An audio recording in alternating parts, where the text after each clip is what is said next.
syndrome real at the executive level? Ask that question privately to almost any senior leader, and you will get a longer pause than you expect before the answer. This is Sahar Andrade, a Neuroleadership coach and Forbes Coach Council member. And here I'm answering a question I hear privately from nearly every senior executive I coach. Is imposter syndrome real at the executive level? The feeling is real. The interpretation most leaders attach to it is frequently wrong. What gets called imposter syndrome is often identity expansion instead discomfort that signal a leader is operating at the edge of their current capacity. So this is AI Cafe Conversations, and this episode is a little bit different. This is our Friday Forbes article-like episode.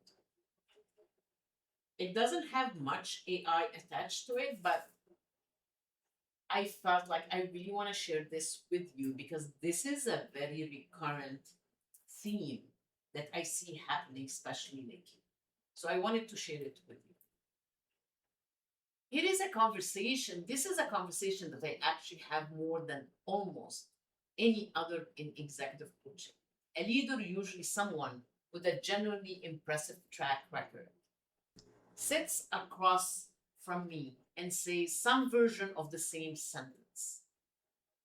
I keep waiting to feel like I have earned this, and I never do. They assume that means something is wrong with them specifically. Every single time. And here is what surprises most of them when I say it back. What many leaders call imposter syndrome at the executive level is often something else entirely. It's an identity expansion. Again, that's not a diagnosis. That's an observation. So let's be precise about what imposter syndrome, as most people describe it, actually claims. It carries a verdict inside it, like I don't belong here. I'm fooling everyone in this room, or I'm a fraud. They will find out that I don't know what I'm doing. It's basically waiting for the other shoe to drop.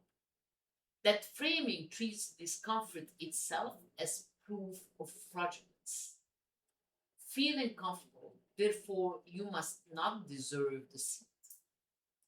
Identity expansion describes the exact same physical sensation completely differently. The discomfort is not proof that you don't belong. It's a signal the role has grown past the identity you built to fill the last one. Most leaders who advance quickly skip an entire step. Other leaders get more time to complete. Their sense of self does not catch up to their new title before the next demand lands. And that gap gets felt in the body long before it's ever understood in the mind. And by the way, I said there is not much AI today, but AI is actually making this worse. Because now, when we use AI, or leaders or executives use AI, and it gives them a decision or a way of thinking, all of a sudden it's like, how didn't I think about that? Do I really know what I'm doing? Is AI has a better thinking than I am? Is that because I don't know what I'm doing? Again, it's a loop that keeps coming back. Okay. But here is why it matters to really look at this. It's not just semantic. Leaders are trained across their entire career to read discomfort as data that something is wrong. In most life, that instant generally serves you. Discomfort tells you to check the numbers again, to slow down before the merger, to double check the room before you speak, to double check the decision AI gave you. It's a useful alarm system most of the time. At the exact edge of expended capacity, that same alarm system misfires. The nervous system does not clearly distinguish between this is dangerous and this is simply unfamiliar. Real or perceived danger. Remember that. Both register the same way in the body. Both produce the same activation.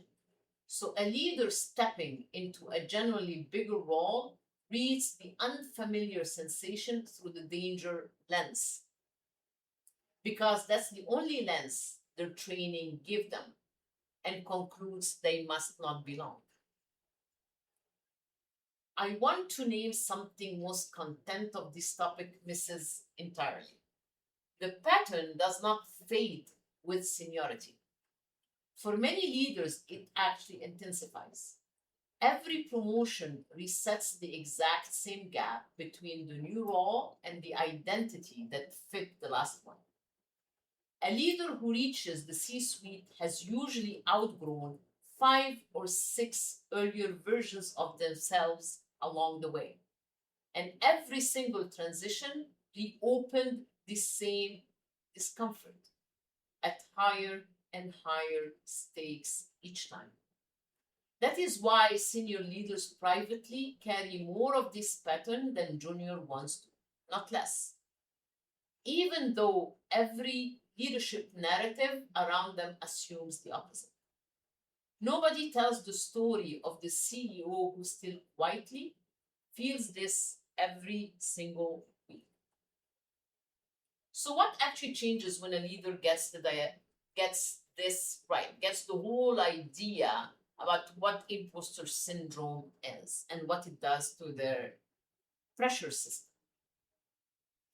Naming this accurately changes what happens next, immediately and practically. A leader who believes the discomfort proves fraudulence has exactly 3 moves available to them. And all 3 make things worse. Hide it, overcompensate for it, or quietly disengage from a role they have already earned. One small retreat at a time, without ever naming why. A leader who instead recognizes the same discomfort as expansion has a completely different set of moves available. They can stay present inside the discomfort because it's no longer functioning as a verdict of their worth. It's functioning as information, the same way muscle soreness after a generally hard workout is information, not injury. You do not stop training because your legs are sore. You recognize the soreness as evidence of the training worked. This is exactly where my brain framework begins for every leader I coach through a transition like this. Regulation first. Before the identity work, before the confidence build, most programs jump straight to. A leader trying to build confidence on top of an unregulated nervous system is building on sand.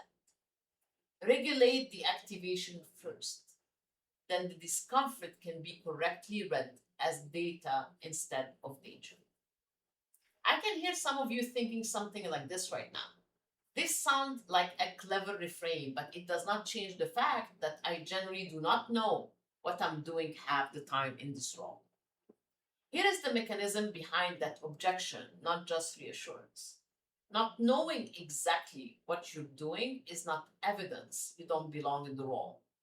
It's the accurate, honest description of operating at a generally new level of complexity for the first time. Every single executive above you experienced the identical sensation at their equivalent transition. And the ones who stayed in the roles are not the ones who stop feeling it. They are the ones who correctly read the feeling as the entry fee for growth instead as a verdict for their competence. The discomfort was never optional, only the interpretation of it was.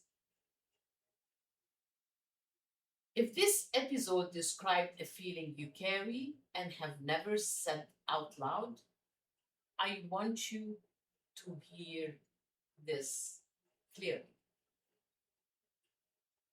It is not proof of anything except that you are exactly where growth actually happens, which is uncomfortably by design.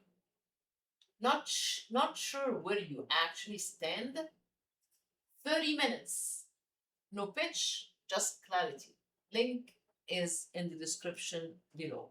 A free call, a clarity call. I am someone with a medical background and degree who became a neuro leadership coach. And I have sat with this exact feeling at more transitions in my own life than I usually admit publicly. Leadership doesn't fail, nervous systems do, and neither does yours at the exact moment it feels the most uncertain. This is the end of our episode today. Before I go, I always say, show me some love. Rate, comment, subscribe, share this episode with someone that needs to hear it. If you want to ask me a question, you can email me at sahar@saharconsulting.com.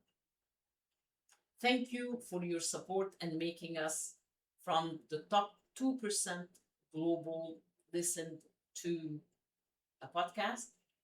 The downloads are increasing, and I'm really happy about that. So thank you again for your support. Till we meet again next week, peace out. 1,